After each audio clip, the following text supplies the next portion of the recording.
মায়ের প্রেমগাথা পর্ব সংখ্যা ৬৮ লিখেছেন রিক্তা ইসলাম মায়া। সঙ্গে আমি আছি মায়া। বন্ধুরা, তোমাদের যদি আমার গল্প বলা পছন্দ হয়ে থাকে তাহলে অবশ্যই আমাকে লাইক করবে, আমার চ্যানেলটিকে সাবস্ক্রাইব করবে এবং কমেন্ট করবে। তোমাদের ভালো লাগছে কিনা সেটাও জানাবে, অবশ্যই জানাবে।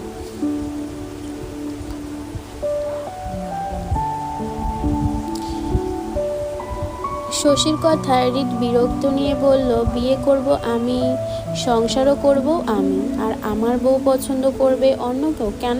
আমার কি চোখ নাই? অন্ধ মনে হয় তোর? হৃদের শক্ত গলার কথায় শশীর চোখ টলমল করে উঠে কান্নায়। মায়া ভয়ে ভয়ে ঘাড় ঘুরিয়ে একবার মুক্তাকে দেখে নিল, মূলত মুক্তা এই দিকেই তাকিয়ে। হৃদ যে কোনো সময় দুজনের বিয়েটার কথা বলে দিতে পারে সবাইকে, তখন হয়তো সবাই খেপে যেতে পারে। সেই ভয়ে মায়া হৃদের দিকে চেপে গেল। হৃদের শরীর ঘেঁষে নত মস্তিষ্ক হয়ে দাঁড়ালো। টান টান উত্তেজিত পরিস্থিতিতে মায়ার হৃদের দিকে চেপে যাওয়ার বিষয়টা হয়তো তেমন কেউ লক্ষ্য করেনি, তবে চতুর মুক্তা ঠিকই লক্ষ্য করলো। নাক মুখ শক্ত করে মায়ের দিকে তাকিয়ে রইল ক্ষিপ্ত ভঙ্গিতে। নিজের শ্বশুর বাড়িতে নিজের বোনকে নিয়ে এত কাহিনী হবে সেটা ঘুণাক্ষরেও ধারণাতে ছিল না মুক্তার। যদি থাকতো তাহলে সব কখনোই হতে দিত না সে। শশী আকুতি স্বরে বলল, সবার তো আমাকে পছন্দ হৃদ। শশীর কথায় হৃদ বিরক্তি প্রকাশ করে বলল, তাহলে সেটা তাদেরকে গিয়ে বল, আমার কাছে কি? আমি তো তোকে পছন্দ করি নাই, আমাকে পেইন কেন দিচ্ছিস? যা সর। থমথমে পরিস্থিতিতে সকলেই স্তব্ধ, হতবাক হয়ে হৃদের দিকে তাকিয়ে। হেনা খান বিস্ফোরণে জায়গায় দাঁড়িয়ে রইল শক্ত। হৃদ হঠাৎ করে এমন কিছু বলবে সেটা অবিশ্বাস্য ছিল সবার কাছে। হৃদ বিয়ে করতে না করলে সেটা হয়তো স্বাভাবিক ছিল, কিন্তু শশীর জায়গায় মায়াকে পাত্রী হিসেবে টেনে আনাটা ছিল সবচেয়ে বড় চমক সবার জন্য। যে আরাফ খান সকাল পর্যন্ত হৃদকে অবিশ্বাস করছিল হৃদ একা বিয়ে করতে পারবে না বলে, সেই আরাফ খানও এই মুহূর্তে অবিশ্বাস্যে থমকে দাঁড়িয়ে। এরই মাঝে মেয়ের কান্না দেখে এগিয়ে আসলো শশীর মা সালমা বেগম। তিনি শশীর কাঁধ জড়িয়ে হৃদকে রাগান্বিত গলায় বলল, হৃদ, এবার তুমি বাড়াবাড়ি করছো। আমার মেয়ের সাথে এত বছর প্রেম করে বিয়ের প্লবন দেখিয়ে এখন বিয়ের জন্য অন্য মেয়েকে পছন্দ করবে, সেটা তো হবে না। আমরা কেউ সেটা মেনে নিব না। তোমার বিয়ে হলে শশীর সাথে হবে, এটা দুই পরিবারের মধ্যে কথা হয়ে আছে অনেক আগে থেকে। এখন তুমি বিয়ের থেকে পিছুপা হতে পারবে না। প্রথমত, আপনি ঠিক করবেন না আমি কাকে বিয়ে করব না করব সেটা। আমার মন আমার মর্জি, আমি কাকে বিয়ে করব না করব সেটা আমি ঠিক করব, নট ইউ। দ্বিতীয়ত, আপনার সস্তা মেয়েকে নিয়ে সাইড হন। I am not interested. হৃদ, এবার কিন্তু তুমি বেয়াদবি করছো। আমি তোমার খালা হয়।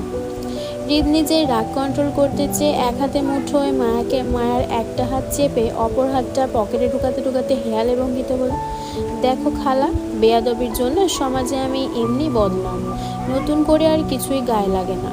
তারপরও তোমাকে বলছি, আমাকে জোরাজোরি তো আমার বাপ মাও করে না, সেক্ষেত্রে তুমি খালা হও, মানে মার বোন। তাই বলছি, আমার থেকে দূরে থাকো, নয়তো আমি বেয়াদবি করতে বসলে তুমি কিন্তু পার পাবে না খালা।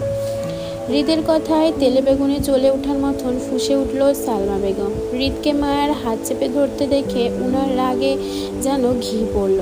তিনি রাগে বশবর্তী হয়ে হৃদের পিছনে মায়াকে দেখে হৃদকে উদ্দেশ্য করে বলল, এই মেয়ের সাথে কি চলে তোমার? ছোট লোক ঘরের মেয়েরা টাকা চিনে সেজন্য তোমার মতো বড় লোক ছেলেদেরকে ফাঁসাতে চাইছে, যেমন করে ফাহাদকে ফাঁসিয়ে বিয়ে করেছে ওর বোন। তুমি ভুল করছো হৃদ, এসব মেয়েদের থেকে বেরিয়ে আসো, এখনো সময় আছে। সালমা বেগমের কথায় মুহূর্তে মায়ের সকলের দৃষ্টির কেন্দ্রবিন্দু হয়ে উঠল।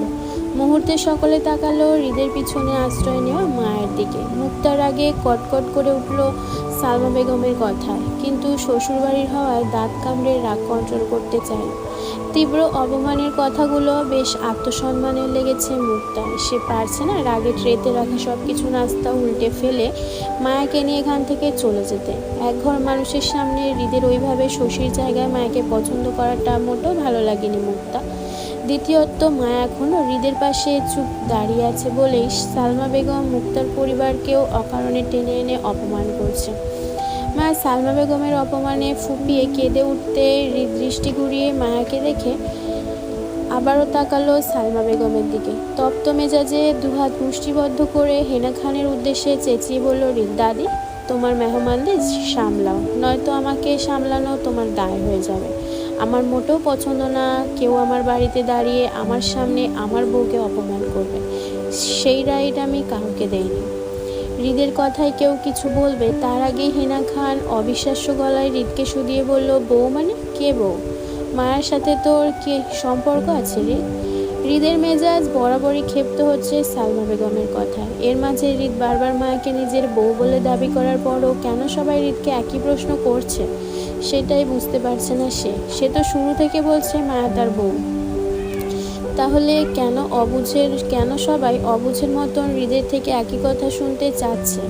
হৃদ ক্ষিপ্ত মেজাজে বলল, বাল, একই কথা কতবার বলবো? She is not my girlfriend, she is my wife, we are married. হৃদের কথায় উত্তাপ পরিবেশটা কয়েক সেকেন্ডের জন্য হঠাৎ নিস্তব্ধ নিশ্চুপ হয়ে গেল। ঘর ভর্তি মানুষ শুধু একে অন্যের মুখ চাওয়াচাই করলো। মায়া হৃদের কথায় মুহূর্তে দুহাতে হৃদের এক হাত আঁকড়ে ধরল ভয়ে। হেনা খান এই মুহূর্তে কিছু বলার মতন ভাষা পেল না। ওনার শুধু মনে হলো এই মুহূর্তে পরিস্থিতি শান্ত করার দরকার, নয়তো বিশাল ঝামেলা হতে পারে। হেনা খানের এগিয়ে আসার সঙ্গে সঙ্গে আরাফও এগিয়ে আসলো পরিস্থিতি সামলাতে। হৃদ যদি মায়াকে পছন্দ করে থাকে তাহলে এই বিষয়ে ওনারা পারিবারিকভাবে পরে কথা বলে নেবে। তারপরও এই মুহূর্তে অন্তত পরিস্থিতি সামলানোর দরকার। শশী মায়া দুজনই কাঁদছে, সালমাও রেগে আছে। সবচেয়ে বড় কথা হলো হৃদ যদি এর থেকে বেশি রেগে যায় তাহলে ভয়ানক তাণ্ডব হবে বাসায়। হিনা খান আরাফ খান এগিয়ে আসার মধ্যেই সালমা বেগম ক্ষোভে থাবা মেরে মায়াকে টেনে হৃদ থেকে আলাদা করতে চেয়ে বল, শব্দ সেই নষ্টা মেয়ে, বড়লোক ঘরে ছেলেদের মাথা চিবিয়ে খেতে পারে ভালো এরা। এক বোন ফাহাদকে ফাঁসিয়ে বিয়ে করেও শান্তি হয়নি এদের, এখন ছোট বোনকে লেলিয়ে দিয়েছে বড় ভাইয়ের মাথা কেটে। এদের বাবা মা ব্যবসা শুরু করেছে মেয়েদের দিয়ে। কথাগুলো বলতে বলতে মায়াকে হৃদের পাশ থেকে টেনে নিজের কাছে নিতে চাইলে মুহূর্তে বাধা দেয় হৃদ। এতক্ষণে একটা ছেলে হলে হৃদ চিবিয়ে খেয়ে ফেলতো, কিন্তু মেয়ে বলেই বেঁচে গেল সালমা বেগম। মায়াকে হৃদের পাশ থেকে টেনে বের করতে চাইলে মুক্তা আতঙ্কিত ভঙ্গিতে এগিয়ে আসলো বোনকে বাঁচাতে। হাতে ছিল ট্রে ট্রলি, তাড়াহুড়ো সেটি রেখে আসতে ভুলে গেছে। দুহাতে ট্রেড ট্রলি ধাক্কা দিয়ে ড্রয়িং রুমে রেখে এগিয়ে গেল মায়াদের কাছে, যেখানে পূর্ব থেকেই সালমা বেগম মায়ের হাত আর হৃদ সালমা বেগমের হাত চেপে দাঁড়িয়ে। এর মাঝে হুট করে মুক্তা ঢুকে দুজনের হাত মায়ের থেকে ছাড়াতে শক্ত গলায় সবার উদ্দেশ্যে বল, প্লিজ আমার বোনকে নিয়ে কেউ তামাশা করবেন না। আমার বোন কারো বউ নয়, আর না আমরা কেউ আপনাদের বাড়ির ছেলের সঙ্গে বোনকে বিয়ে দিতে বসে আছি। মায়ের বিয়ে আমরা অলরেডি ঠিক করে রেখেছি, এই মাসে বিয়ে হবে, তাই দয়া করে কেউ আমার বোনকে নোংরামিতে জড়াবেন না প্লিজ। মুক্তার কথায় হৃদের উত্তাপ মেজাজ আরও খিচে গেল রাগে, শরীরে রক্ত টকবক করলো ক্ষোভে। এই মুহূর্তে সবগুলো মেয়ে না হয়ে ছেলে হলে এতক্ষণে হৃদের হাত উঠে যেত, রক্তারক্তি এক ধাপ পার করতো হিংস্রতা। তারপরও হৃদ কিছু করবে বা বলবে তার আগে সালমা বেগমের পরপর মুক্তা ঢুকে গেল মাঝে। কিন্তু হিংস্রত হৃদ তখনও এক হাতে মায়ের হাত শক্ত করে চেপে। সালমা বেগম মুক্তার কথা শুনে মায়ের হাত ছেড়ে দিতে দিতে মুক্তাকে অপমান করে বলল, তাহলে বলতে হবে তোমরা ডিগ্রি করে রেখেছো ছেলেদের পটাতে। তোমার বোনের বিয়ে ঠিক হওয়ার পরও আমাদের বাড়ির ছেলের সাথে নোংরামিতে জড়িয়ে পড়েছে। এসব আপদ আর খান বাড়িতে ঢোকাবে না কখনো তুমি। অতিরিক্ত রাগে হৃদের শরীর কাঁপছে ক্ষণে ক্ষণে, হাতে রক ফুলে কপালে শিরা পর্যন্ত দপদপ করছে কন্ট্রোল করতে না পেরে। মুক্তা নিজেরও রাগে কষ্টে চোখে পানি চলে আসে মায়াকে জড়িয়ে ওর পরিবারকে এত অপমান করে। মুক্তার রাগে আর কিছু বলতে গিয়েও বলল না, দাঁত কামড়ে শুধু এখান থেকে মায়াকে নিয়ে চলে যেতে চাইল। অথচ মায়া তখনও ফুপিয়ে কাঁদছে সালমা বেগমের কথা শুনে। মায়ের হাতটাও লাল হয়ে উঠেছে হৃদের হাতের মুঠোয় পিষে। মুক্তা সালমা বেগমকে এড়িয়ে মায়ের অপর খালি হাতটা টেনে নিজের সঙ্গে নিয়ে যেতে চেয়ে রাগান্বিত গলায় বলল, তুই আমার সাথে আয় মায়া। বলে মুক্তা মায়ের হাতটা টেনে নিজের সাথে নিয়ে যেতে চাইলে পারল না। হঠাৎ হাতে টান পড়ল। বাধা পেয়ে মুক্তা রাগান্বিত অশ্রুভেজা চোখে পিছনে তাকাতেই দেখলো মায়ের একটা হাত তখনও হৃদের হাতের মুঠোয় চেপে দাঁড়িয়ে। যার জন্য সে বাধা পাচ্ছে। মায়া কাঁদতে কাঁদতে হিচকি উঠে গেছে। ততক্ষণে কিন্তু হৃদকে এই মুহূর্তে বলতে পারছে না হাতটা ছেড়ে দিতে, কারণ হৃদের রাগের ঠাওর মায়ার নিজের হাতে করতে পারছে। দ্বিতীয়ত মায়া চায় এই পরিস্থিতিটা মায়ার হৃদের পাশে দাঁড়িয়ে ভালো মন্দ দুজন একত্রে ফেস করুক। সেজন্য মায়া কাঁদতে কাঁদতে মুক্তাকে কোনো রকমে বলতে চাইলো, আমি যাব না আপু, আমি। মায়ের বাকি কথা শেষ করার আগেই ঠাস করে শব্দ হলো। ড্রয়িং রুম ভরপুর মেহমানদের সামনে মুক্তা মায়াকে ঠাস করে থাপ্পড় মারতেই মায়া তাল সামলাতে না পেরে মুখ থুবড়ে পড়লো হৃদের পায়ের উপর। এক হাত তখন হৃদ শক্ত করে চেপে, মায়ের অপর হাতে হৃদের পা আঁকড়ে ফ্লোরে বসে তীব্র অপমানে হুহু শব্দ করে কেঁদে উঠল তক্ষুনি হৃদের পা জড়িয়ে। অথচ হৃদ জায়গায় থেকে নড়ল না, আর না মায়াকে টেনে তুলল। হেনা খান, জুই ও ফাহাদের মা আহাজারি করে তৎক্ষণাৎ এগিয়ে আসলো মায়াকে ধরতে। রাগান্বিত হৃদের রাগে 16 কলা পূরণ হলো মুক্তার থাপ্পড় মারার সঙ্গে সঙ্গে। হেনা খান আহাজারি করে মায়াকে ধরার আগে দ্বিতীয়বারের মতন ঠাস করে শব্দ হলো।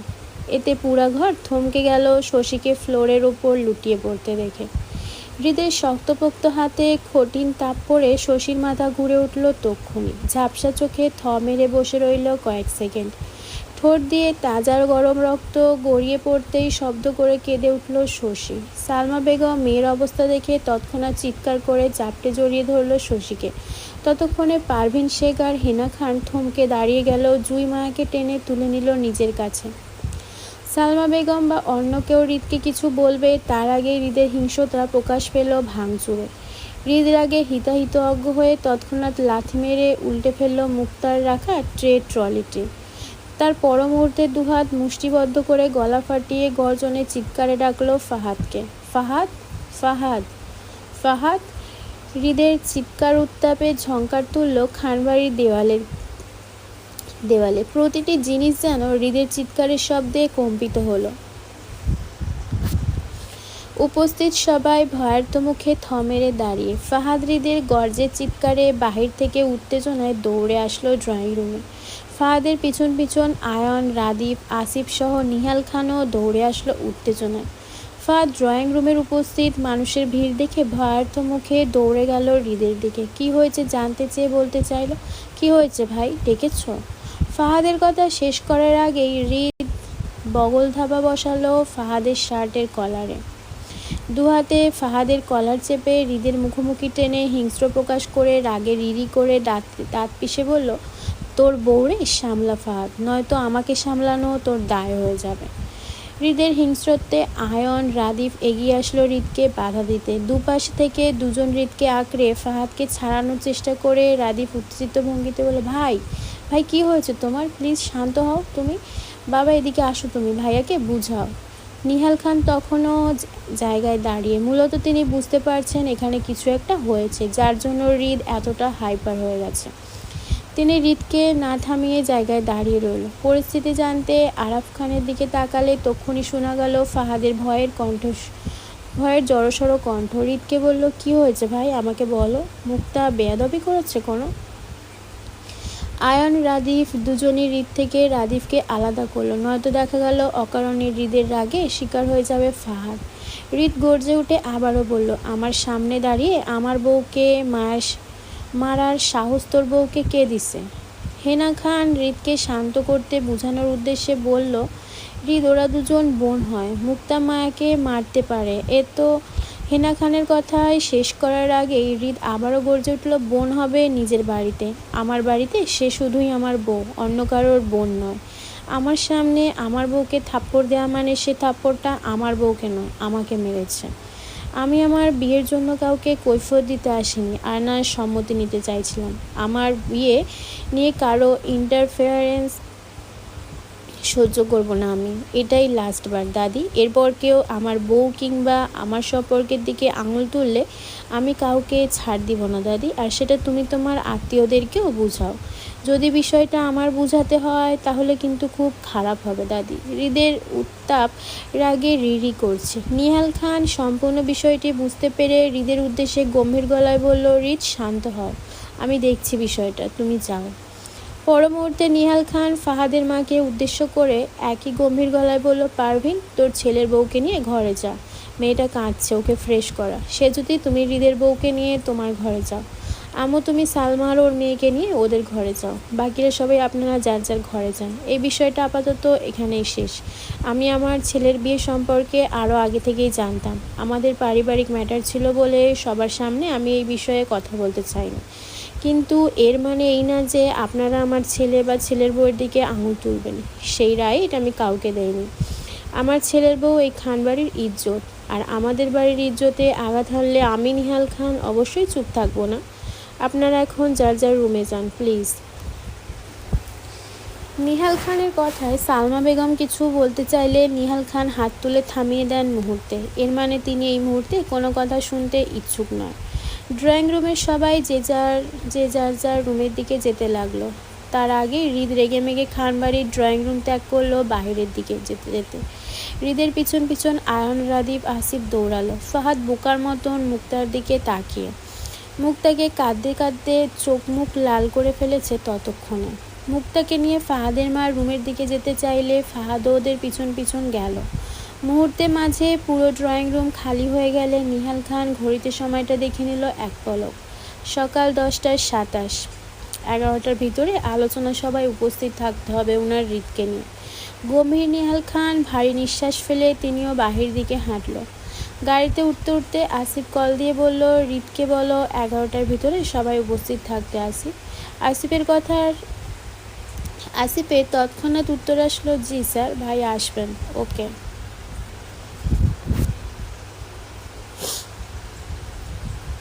দীর্ঘ সময়ে কান্নার দরুন দু চোখ ফুলে উঠেছে মুক্তার। রক্তিম চেহারায় ফোন কানে চেপে বসে বিছানায়। ফাহাদ পাশেই বসা নিরুপায় হয়ে। বউকে সান্ত্বনা দেওয়ার ভাষা তার এই মুহূর্তে নেই। মুক্তার অঝরে কান্না একটা সময় ফুপানোতে পৌঁছালো। তারপরও বারবার কল মেলালো আরিফকে। রাগ, অপমান, কষ্ট সংমিশ্রণে যখন তুঙ্গে, তখনই ওপাশ থেকে কল রিসিভ করলো আরিফ। হ্যালো বলার আগেই মুক্তার অঝরে কান্নার শব্দে উত্তেজিত হলো আরিফ। অস্থির ন্যায় জানতে চাইল, কিছু হয়েছে? আপনজনের গলা শুনতে পেয়ে মুক্তা আরও ফুপাতে লাগলো। অস্থির আরিফ বারবার জানতে চাইল, কি হয়েছে তোর, এভাবে কাঁদছিস কেন? আমাকে বল, ফাহাদ কিছু বলেছে তোকে? মুক্তার অঝরে কান্নার দরুন কথা আটকে আসলো ফুপানোতে। ফুপাতে ফুপাতে বলল, মুক্তা ভাই সারাদিন পর মাত্র বাসায় ফিরছিল আরিফ। গরমে ঘামন্ত শরীরে বসার ঘরের ফ্যান চালিয়ে সবে সোফায় বসেছিল সে। হাতে তখনও নিজের পাসপোর্টের সাথে আরও বেশ কিছু ডকুমেন্টস চাপা। এর মাঝেই মুক্তার ফোন পেয়ে অস্থির উত্তেজিত হলো আরিফ মনের কান্নায়। হাতের কাগজগুলো সেইভাবেই এলোমেলো সোফার টেবিলে রেখে তৎক্ষণাৎ উঠে দাঁড়ালো অস্থির ভঙ্গিতে। মুক্তার ভাই ভাই বলে কান্নার ফুপানোতে বাসার চাবি পুনরায় মুঠোয় নিতে নিতে উত্তেজিত ভঙ্গিতে মুক্তাকে শুধিয়ে আরিফ বলল, কি হয়েছে তোর, এভাবে কাঁদছিস কেন? ওই বাড়ির মানুষ তোকে কিছু বলেছে মুক্তা? তোর শ্বশুর শাশুড়ি বা অন্য কেউ? ফাহাদ তোর গায়ে হাত তুলেছে? না ভাই। তাহলে এইভাবে কাঁদছিস কেন? কি হয়েছে আমাকে? আরিফের ভরসা পেয়ে মুক্তা ফুপাতে ফুপাতে বলল, ভাই মায়া বিয়ে করে ফেলেছে আমার ভাসুরের সাথে। কথাটা বলেই মুক্তা আবারও ফুপাতে লাগলো অঝরে কান্নায়। অথচ মুক্তা মুখে মায়ার বিয়ের সংবাদ শুনে আরিফের মাঝে তেমন কোনো প্রতিক্রিয়া দেখা গেল না। বরং এতক্ষণ মুক্তাকে নিয়ে যে অস্থিরতা আর ভয় আরিফের মাঝে ছিল, সেটা যেন এক মুহূর্তে গায়েব হয়ে গেল। আরিফ মুক্তার কথা শুনে পুনরায় জায়গায় বসে পড়ল। দীর্ঘশ্বাস গোপন করে শান্ত হলো। ছোট করে উত্তর দিয়ে বলল, ও। আরিফের শান্ত কণ্ঠে আর উদাসীন উত্তরের উত্তেজনা বাড়ল মুক্তার মাঝে। এত বড় একটা সংবাদ শোনার পর মুক্তার মতোই আরিফের মাঝেও একই অস্থির উত্তেজনা দেখা যাওয়ার কথা, অথচ সেই